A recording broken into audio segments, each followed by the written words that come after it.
Welcome back to Java tutorials. In this tutorial you are gonna learn about what is data types in Java. Data types are always associated with a variables.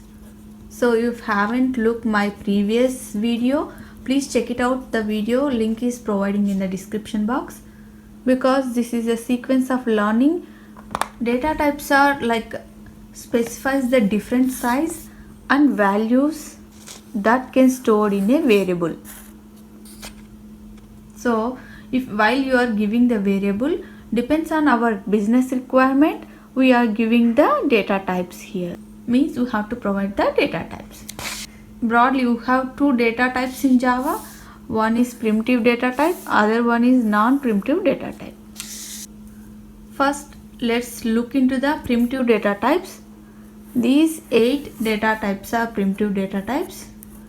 We'll see like byte, short, int means integer, long, float, double, boolean, char means character. There are 4 types of non-primitive data types: strings, arrays, classes and interfaces. Now let's look into the difference between what is primitive and non-primitive data types. Primitive data types are already defined in Java. If you can see non-primitive data types, these are created by the programmers, except strings. Strings already supported by Java, but except strings, a programmer need to create. These non-primitive data types used to call methods. Those kind of operations we are not gonna perform with data types, means primitive data types. These non-primitive data types we will see in OOPS concepts, means object-oriented programming concepts. In this tutorial we will see primitive data types. The first primitive data type is byte. The size it occupies 1 byte and stores whole numbers starting from -128 to 127. These byte, short, int, long data types useful to store the whole numbers, means no fraction numbers. Using bytes we can save the space, means it uses less memory, right? It only uses 1 byte. Now let's go on to the second data type, short. It occupies 2 bytes and it stores these numbers, again whole numbers. The size of the short is smaller than the integer and it saves the memory just like byte. Now let's see integer data types. This is most popular and generally used data type in Java for storing integral values, means like whole values. This integer occupies 4 bytes and it stores the numbers, more numbers than short and byte.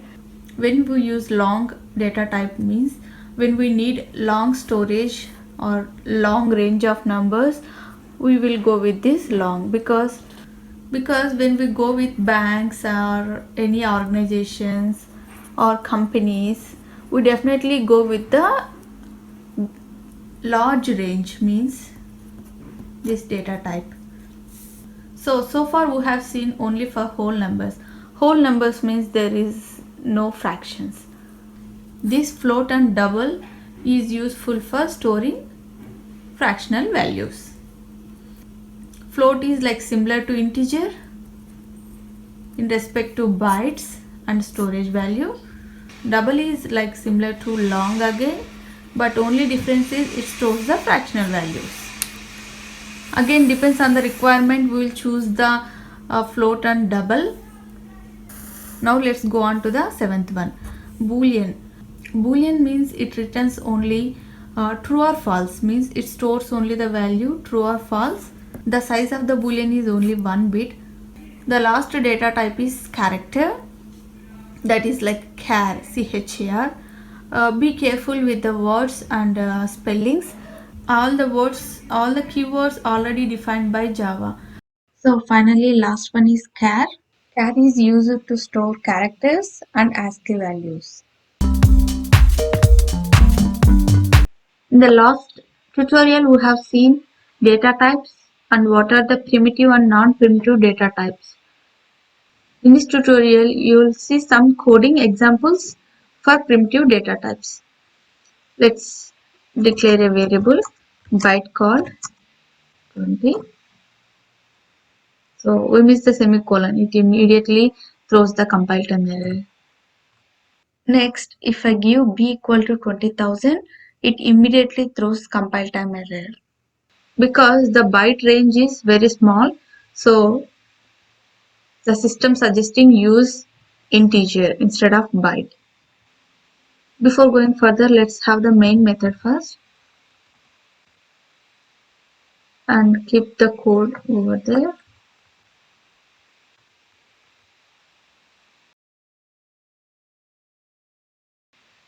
Let's print the C value here.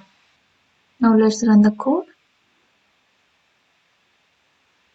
You can see the C value now. You can see the C value here. So what if I change the type here? Let's see. It still accepts, but the output is giving in float type, means fractional value. So suppose we'll give the again one more integer.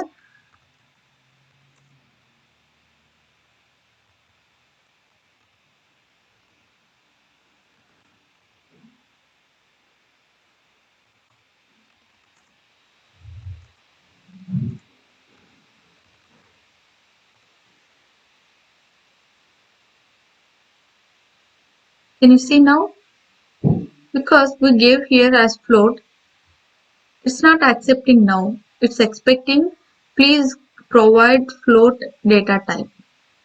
So now we understand there is a problem here. So give back as a float, then it's okay. Let's run the code and give E here and let's run. We got the output. Suppose boolean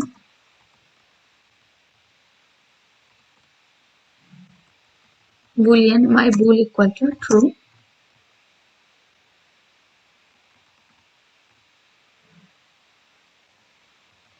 If you print my bool,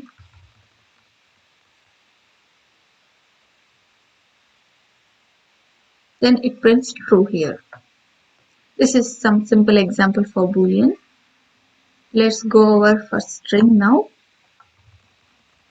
In string, we can take the text, but it should be in double quotations.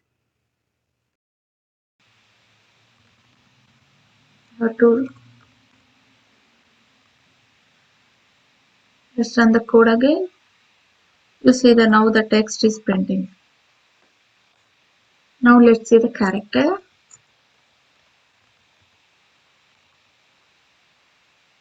Character my letter equal to suppose B.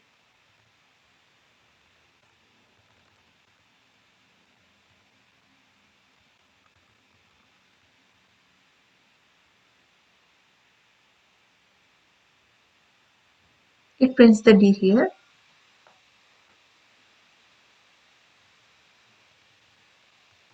What if we give the double quotation? Let's see. Because if you give the double quotation, it automatically thinks as a string. That's why it's throwing the error. When you are dealing with char data types, you should be very careful. Give the single quotations. Let's also declare some float values here.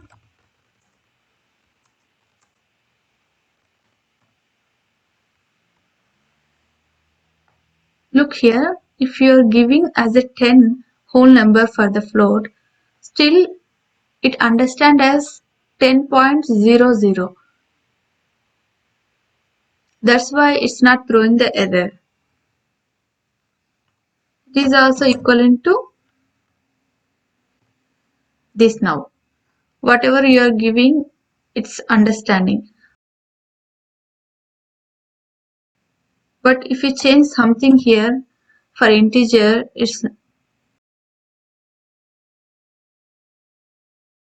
it throws the compile time error, so you need to change the data type. Now let's do some comparisons. These examples we will see more once we discussed about the topic called operators. Just for time being, I am showing some examples now. We have A and B here, so A is 20 and B is 20,000. It prints the boolean now. A is smaller than B, that's why boolean means true or false. Here A is smaller than B, that's why it's printing false. Please don't confuse here. The first row is came from the data type here and the second one is from the comparison. That's all for today video guys. Don't forget to practice more and more examples. That gives you more confidence and understanding. I hope you enjoy watching my tutorial. See you in my next video.